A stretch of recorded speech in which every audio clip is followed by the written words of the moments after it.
Hey everyone, welcome back to another tutorial video. In today's video, I'll show you how you can log into your M&T Bank's online banking account. So this is the M&T Bank's mobile banking app. So to download the app, you can either go to a Play Store or App Store, and then you can simply search for M&T Bank. And now you'll find the mobile banking app there, and once it's downloaded, simply open it.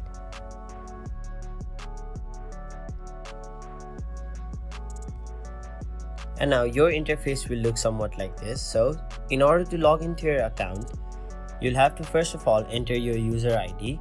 After that, you'll have to enter your password. And once you enter both of those, if you tap login, you'll be successfully logged in to your M&T Bank's online banking account. But in any case, if you forgot your user ID or your password, you can simply tap the option help with user ID or password.